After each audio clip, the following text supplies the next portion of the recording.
Queridos hermanos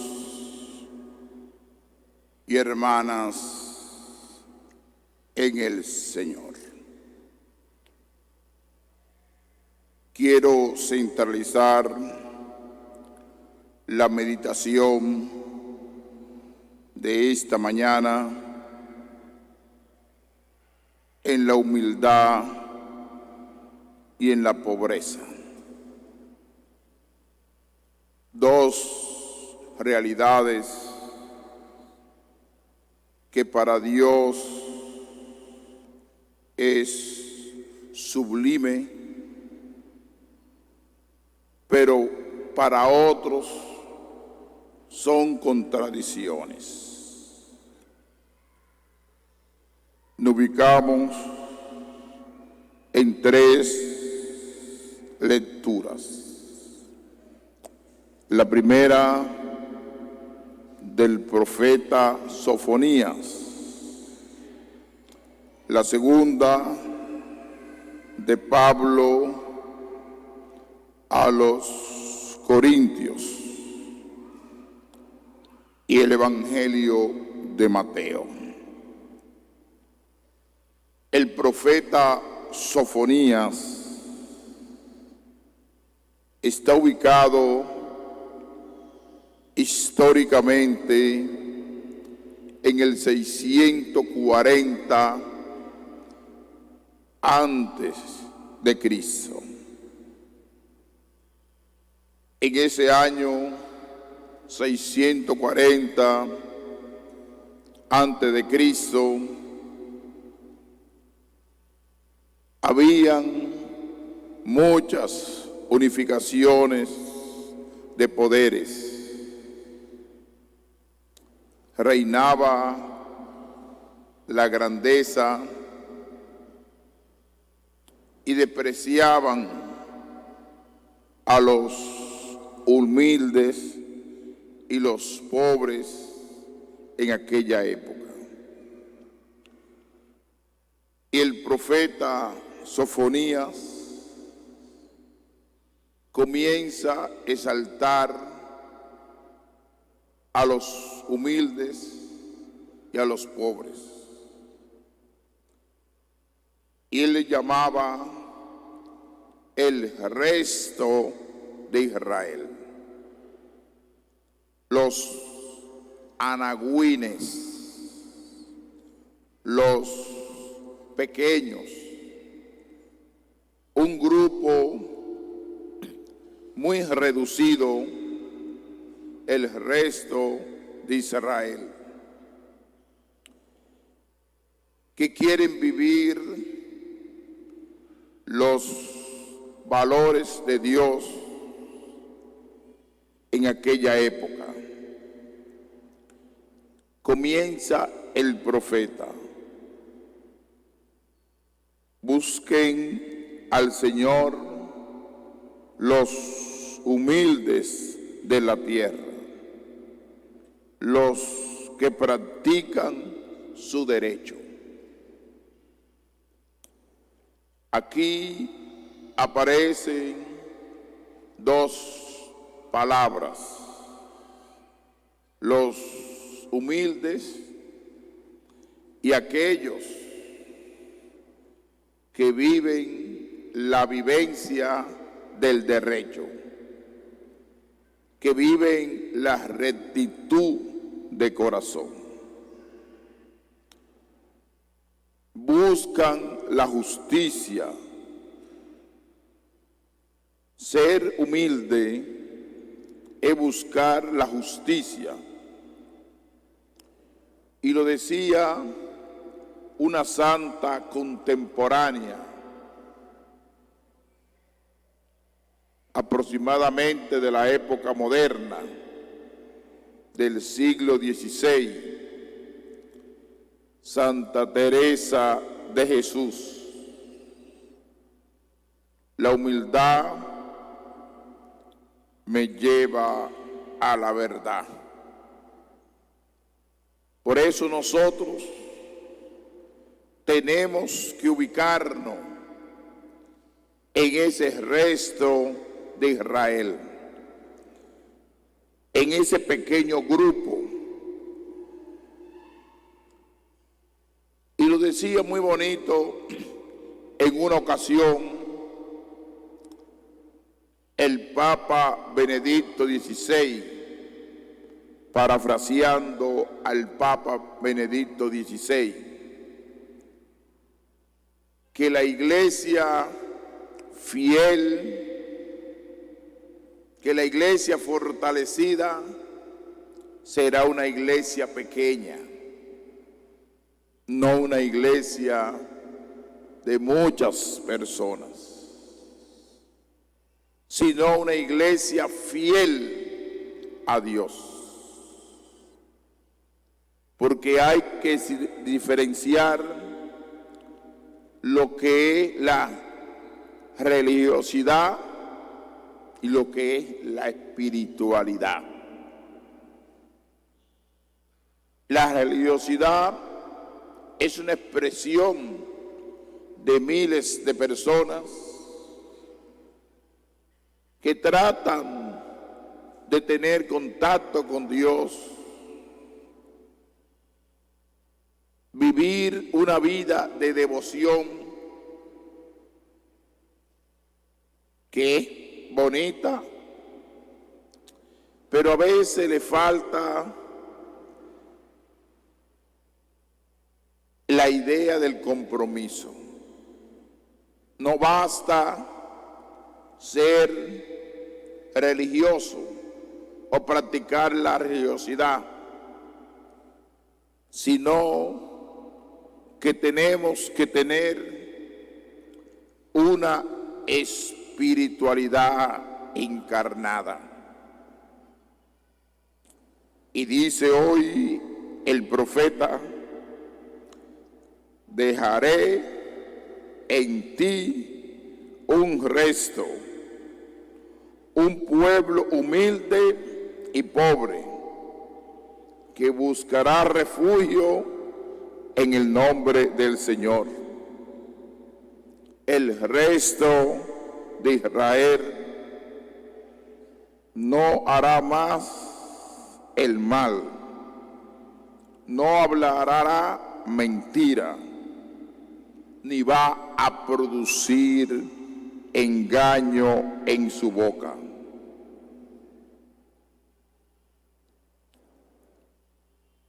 Es un llamado a la santidad, a vivir en este mundo la santidad de Dios. Fíjense lo que menciona la profecía de Sofonías: los humildes, los pobres, el resto de Israel, el pequeño grupo, y ese pequeño grupo nunca va a practicar el mal, nunca va a practicar la mentira. En su boca no hay engaño. Y lo que nosotros observamos en el mundo de hoy,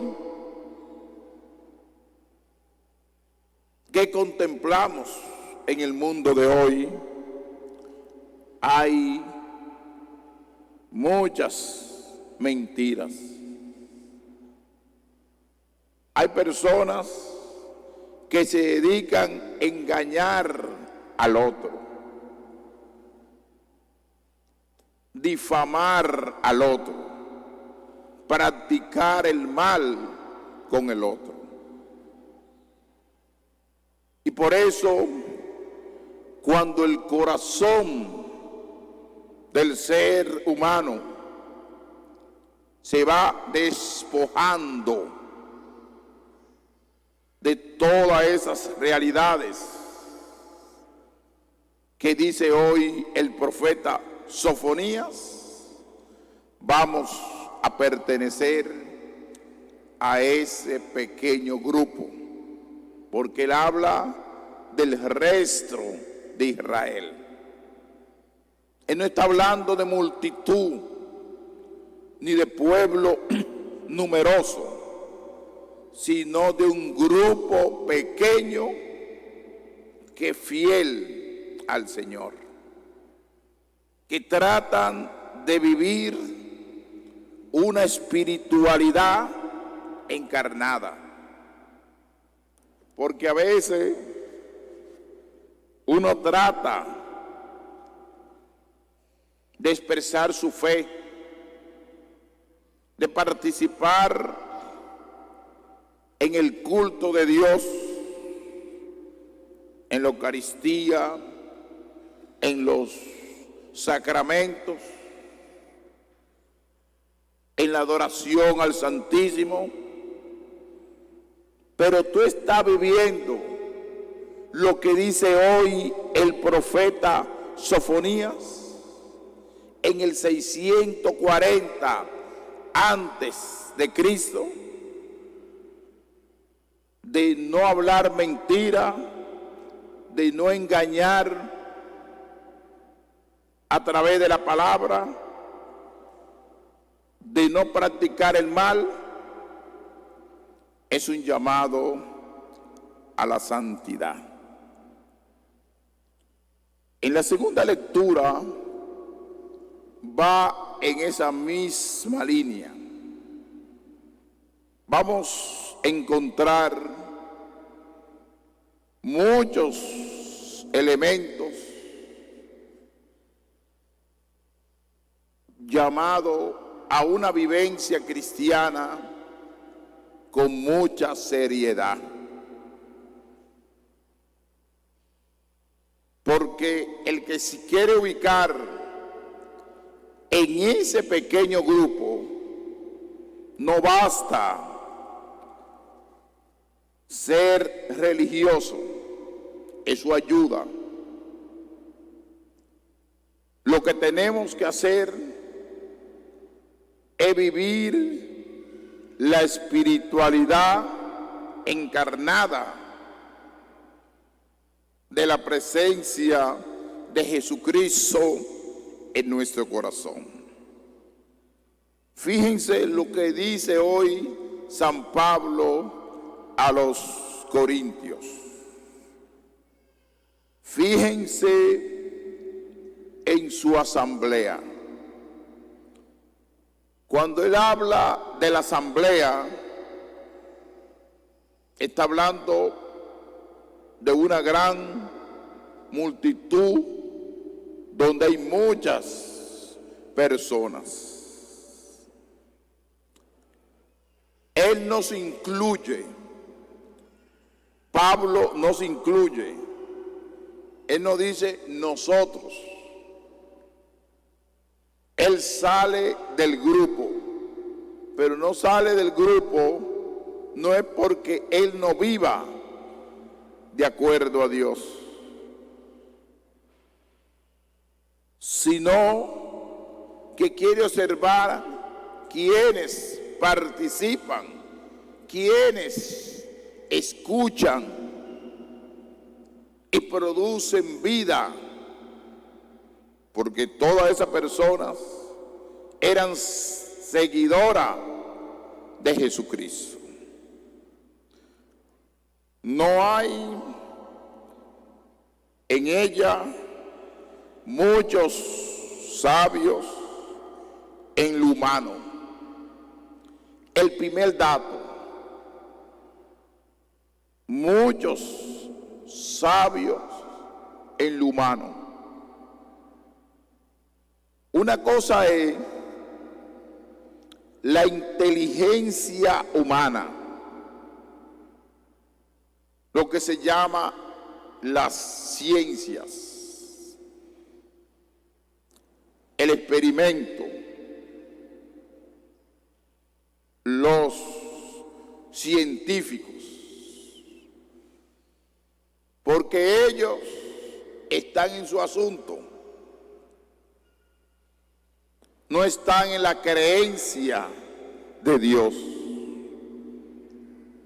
Aunque muchos han fortalecido a través de experimento la demostración de Dios, porque hay muchas explicaciones en este mundo que no se pueden explicar humanamente,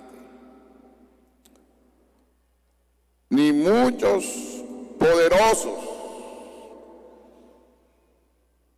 que tienen dinero, que tienen poder, que tienen grandeza, ni muchos aristócratas.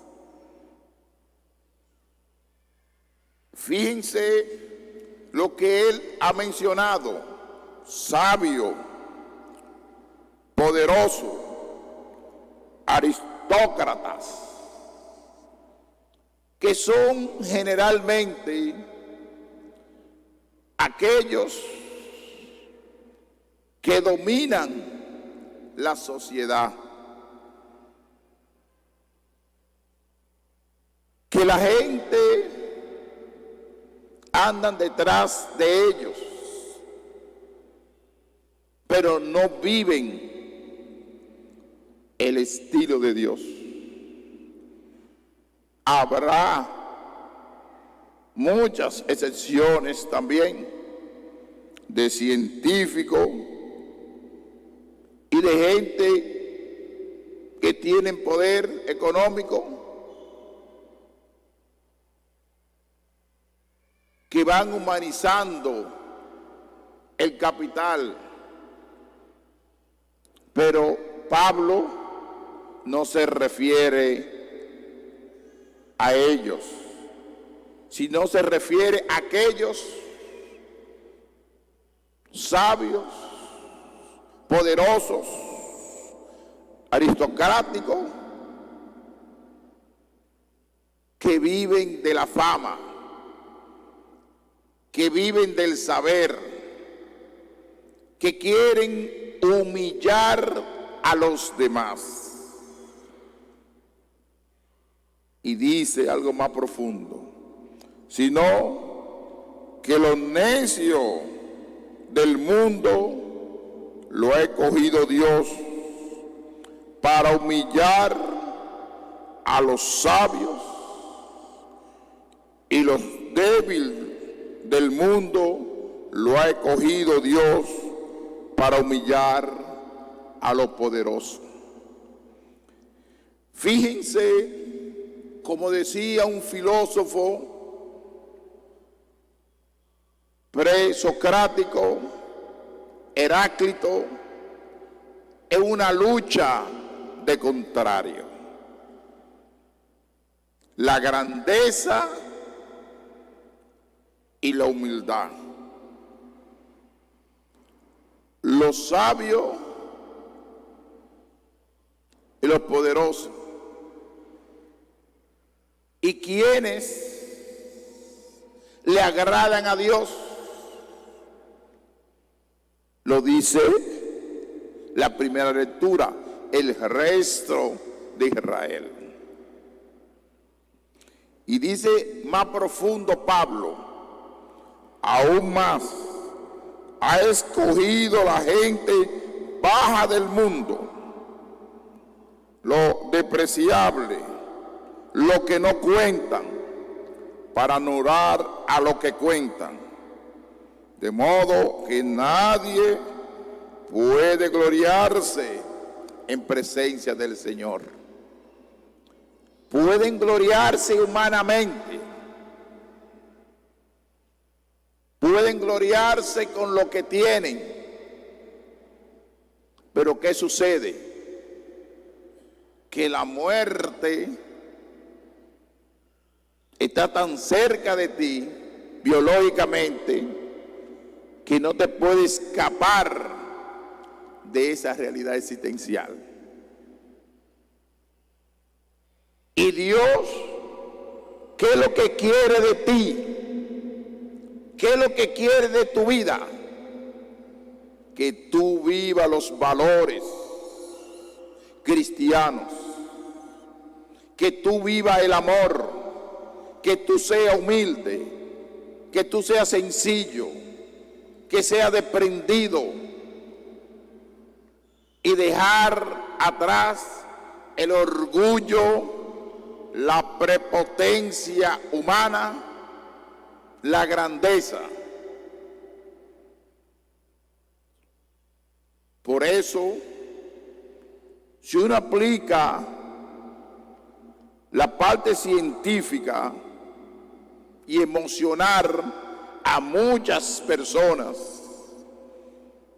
que se creen que el dinero, el tener, la grandeza te hace importante, y en el fondo es que esa inteligencia emocional está vacía espiritualmente, aunque tenga religiosidad en su corazón. Dios le agrada el humilde. Vengan a mí todos los que están cansados y agobiados, y aprendan de mí, que soy manso y humilde de corazón. Es un llamado a la humildad. Hay que despojarse del orgullo humano. ¿Cuántas personas, inclusive, que aparentemente siguen a Cristo de una forma radical, aparentemente viven de la fachada, pero no viven ese seguimiento de Jesucristo desde el corazón? Y cuando no se vive desde el corazón, es sencillamente una expresión religiosa de tu vida, que es necesaria, pero tiene que dar el paso de despojarte de la grandeza, del tener, del dinero, del dominio, de la prepotencia humana. Que eso, ¿qué es lo que produce en ti? Infelicidad. Inclusive vive una vida llena de miedo, de nerviosismo, porque eres ansioso, buscando grandeza de este mundo, y no busca la grandeza de Dios. Y al final, ¿qué dice? A Él se debe que ustedes están en Cristo Jesús, el cual se ha hecho para nosotros sabiduría de parte de Dios, justicia, santificación y redención. En una palabra, que nuestra vida debe estar centralizada en la persona de Cristo. Cuando nuestra vida no está centralizada en la persona de Cristo, vamos a vivir una vida frágil, una vida con muchas debilidades, porque no tenemos fortaleza interior. Lo que tenemos es apariencia exterior. Y por eso uno vive con miedo, con temor del que dirán, qué van a decir de mí, cómo me van a evaluar, La mejor evaluación es la vivencia del amor, la capacidad de entrega, la capacidad de abrirte al otro, la capacidad de luchar por la promoción humana y la capacidad de tener una espiritualidad encarnada en tu vida. Encarnada significa limpieza interior. Es el llamado que hace Pablo. Dios ha escogido a los débiles de este mundo, a los pobres y sencillos, para confundir la grandeza. El Evangelio de Mateo de hoy es un evangelio que va en contra de la mentalidad de este mundo. En este mundo que nosotros generalmente buscamos, ejemplo, a nivel de relación social, buscamos al que tiene dinero porque me puede ayudar. Ser amigo de aquel que tiene influencia, de aquel que tiene grandeza material.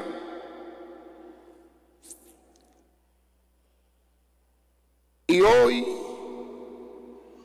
ese modelo de mentalidad en el Evangelio de Mateo, él no le llama buenaventurados, él no le llama al que tiene dinero,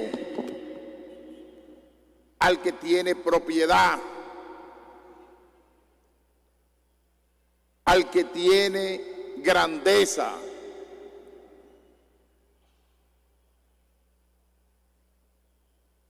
A quienes le llama buenaventurados, dice la palabra. Subió al monte. ¿Qué indica el monte en la Biblia? Indica encuentro con el Señor. Aquellos que se encuentran con Dios. Y una gran multitud lo siguieron. Y se acercaron sus discípulos, abriendo su boca, les enseñaba diciendo, fíjense a quienes menciona. No menciona lo que nosotros constantemente estamos mencionando en el mundo. A los sabios, a los ricos, a los emprendedores, a los grandes políticos, a los grandes economistas, a los intelectuales, no se mencionan aquí, aunque sean necesarios en el mundo, pero siempre hay prioridad, y Jesucristo es claro con esto. La prioridad para el Evangelio son los pobres, son los humildes, los sencillos, los despreciados. Y dice la palabra, Bienaventurados los pobres en el espíritu, porque de ellos es el reino de los cielos. Fíjense el concepto que utiliza Mateo. Los pobres en el espíritu. Tú puedes tener poder humano, puedes tener muchas propiedades, pero puede ser el concepto positivo, agregarte en esta lista, los pobres en el espíritu. Es decir, que esa riqueza tú la vas humanizando, la vas distribuyendo de una forma que los demás, aunque tú ganes, pero los trabajadores que tú tienes también disfrutan de tu ganancia. Eso es un pobre en el espíritu, porque no está apegado a cosas materiales, sino que un emprendedor para ir humanizando a miles de personas para que salgan de la pobreza que tienen, y son empleados, y son personas que trabajan con ese adinerado, pero ese adinerado tiene capacidad de ser pobre en el espíritu.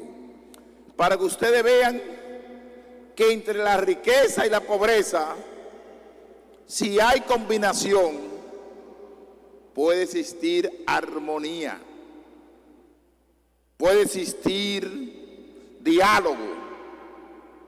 Pero cuando hay ambición, cuando hay egoísmo, cuando hay acumulación personal, se convierte en una droga el dinero para ti. Se convierte en un vicio el dinero. Y tú eres más que un drogadicta cualquiera. Tú eres más que un vicioso cualquiera, porque está pegado a algo que se llama el dinero, el Dios dinero. Y dice la palabra, porque de ellos es el reino de los cielos. Bienaventurados los mansos, porque ellos heredarán la tierra. Bienaventurados los que lloran, porque ellos serán consolados. ¿Cuántas personas lloran porque quizá no tienen el pan para sus hijos? ¿Cuántas personas lloran porque están en una enfermedad terminal y no consiguen los medicamentos? ¿Cuántas personas lloran porque no se le hace justicia verdadera en este mundo?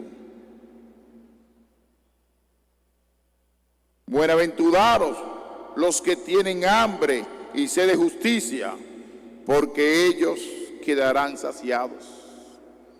Aquellos que luchan por la justicia en este mundo, los que tienen hambre, los que pasan necesidad, Jesucristo le llama bienaventurados. Bienaventurados los misericordiosos, porque de ellos alcanzarán misericordia. Bienaventurados los limpios de corazón, porque ellos verán a Dios. Si cada elemento que va mencionando hoy es una verdadera vivencia cristiana, es un programa de vida para el cristiano, porque te habla que hay que ser limpio de corazón, indicando que el cristianismo es algo más. No simplemente ser cristiano, ser sacerdote, ser obispo, sino es algo más. Es algo más.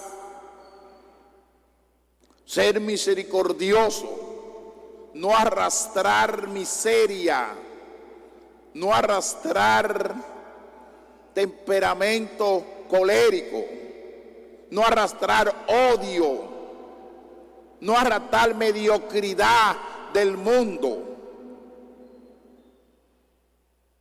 Jesucristo lo dice en forma de poética. Si te hacen daño, preséntale la otra mejilla. Si tiene que caminar una milla, camina 3. Si tiene que entregar la capa, entrega la túnica. Diciendo que el cristiano es algo más. Y ese algo más no lo hemos entendido.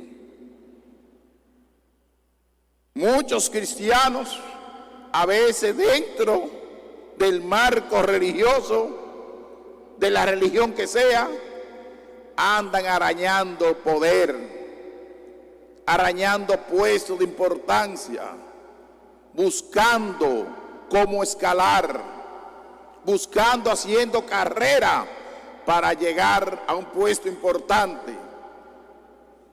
Y eso no está dentro del plan de Dios. Lo que está dentro del plan de Dios es lo que dice hoy el Evangelio de Mateo, que te habla de los buenaventurados. Buenaventurados los que trabajan por la paz, porque de ellos serán llamados hijos de Dios. ¿Cuántas personas mueren por la guerra? Miles de personas.